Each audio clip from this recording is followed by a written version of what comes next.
Sino nga ba ang mga Nephilim na binanggit sa Biblia?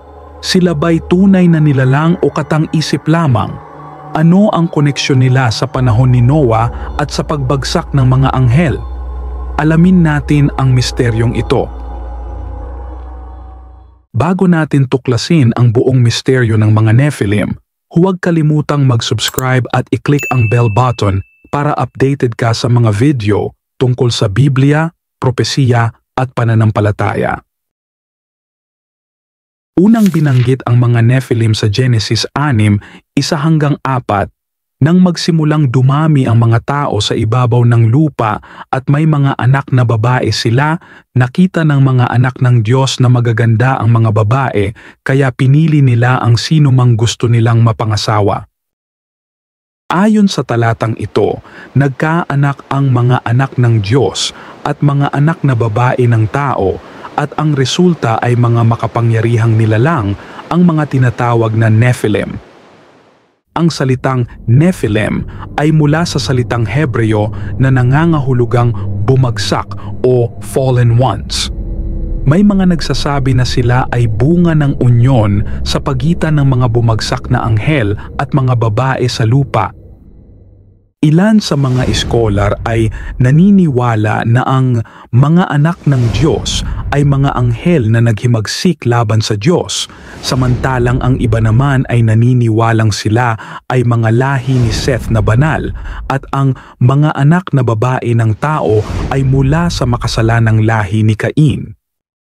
Sa kahit anong interpretasyon, malinaw na ang pagkakabanggit ng mga Nephilim ay may kinalaman sa kasamaan ng tao na naging dahilan ng pagbaha sa panahon ni Noah. Sa Genesis 6:5, makikita agad ang kasunod, at nakita ng Panginoon na labis ang kasamaan ng tao sa lupa. Kaya't nagpasya siyang lipulin ang lahat maliban kay Noah at sa kanyang pamilya. Ang mga Nephilim ay madalas ikonekta sa mga kwento ng sinaunang higante at marami ang nagtatanong kung sila ba ay patunay ng mga sinaunang nilalang na may kakaibang lakas at laki. Ang misteryo ng Nephilim ay patuloy na humahamon sa mga mambabasa ng Biblia hanggang ngayon, kaya't marapat lamang na ito'y ating pagnilayan ng may bukas na puso at isipan. Ang misteryo ng Nephilim ay hindi lamang usapin ng isang interpretasyon. Sa loob ng maraming siglo, iba't ibang tradisyon at iskolar ang nagbigay liwanag sa kanilang pinagmulan at kahulugan.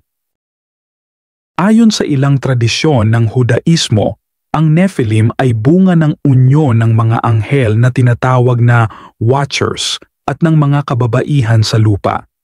Detalyado itong mababasa sa aklat ni Enoch, isang apokripal na aklat na hindi kasama sa kanon ng Biblia pero tinuturing na mahalaga sa ilang sekta. Sa Kristyanismo naman, hati rin ang pananaw. May ilang ama ng simbahan tulad nina Tertullian at Justin Martyr na tumanggap ng ideya na ang mga Nephilim ay literal na lahi ng mga bumagsak na anghel at mga tao. Samantalang ang ibang iskolar ay naniniwala na ito ay metapora lamang, simbolo ng matinding kasamaan at kapangyarihan ng ilang tao sa sinaunang panahon. Ang ganitong interpretasyon ay nagbibigay diin sa moral na pagbagsak ng tao kaysa sa pisikal na unyon ng anghel at tao. May mga naniniwala rin na ang Nephilim ay konektado sa mga sinaunang higante na binabanggit sa iba't ibang kultura, mula sa Griego hanggang sa Sumerian, na nagpapakita ng paralel sa mga kwento ng Genesis.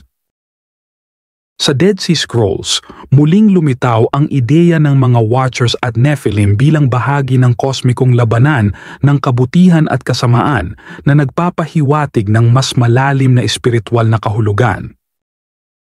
May mga modernong teorya rin na iniuugnay ang Nephilim sa mga extraterrestrial beings o ancient aliens.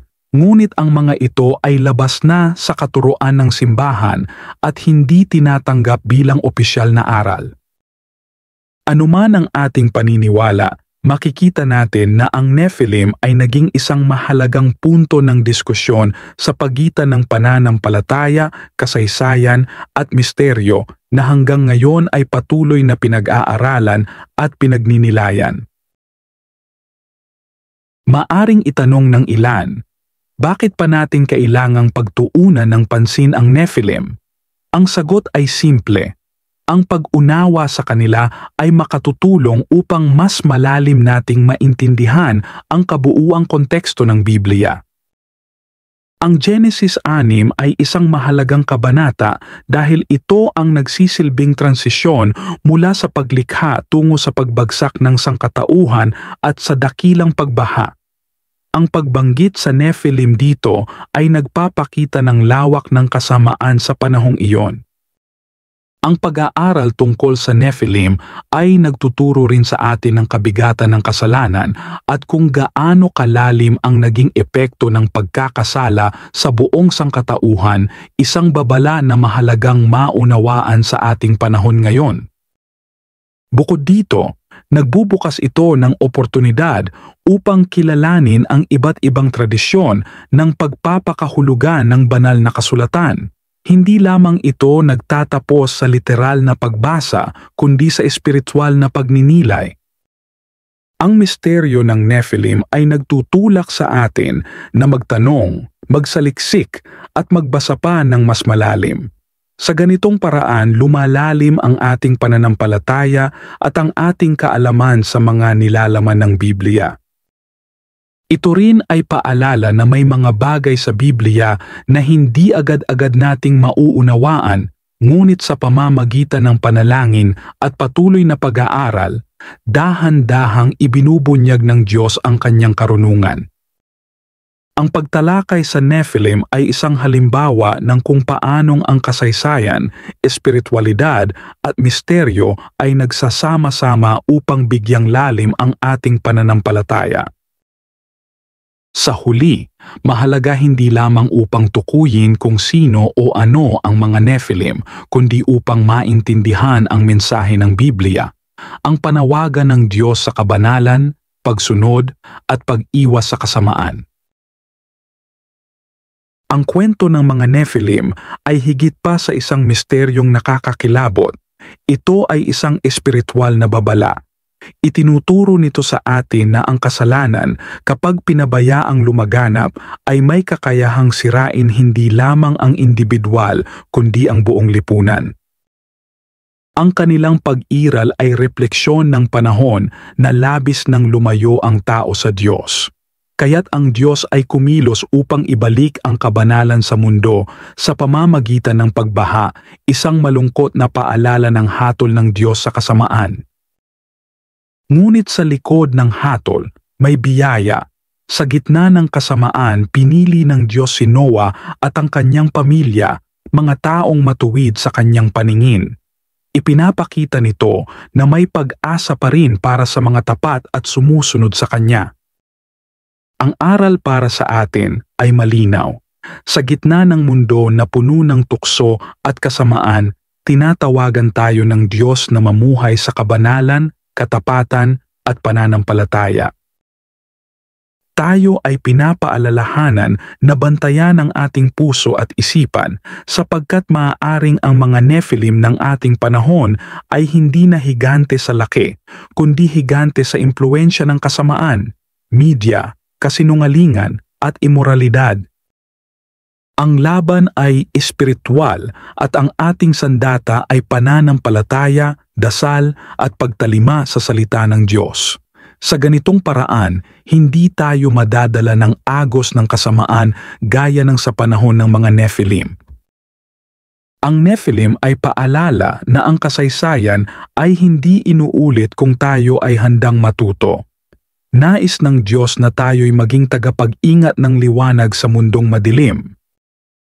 At sa huli, ang pinakaimportanteng aral ay ito. Ang Diyos ay makatarungan, ngunit siya rin ay mahabagin.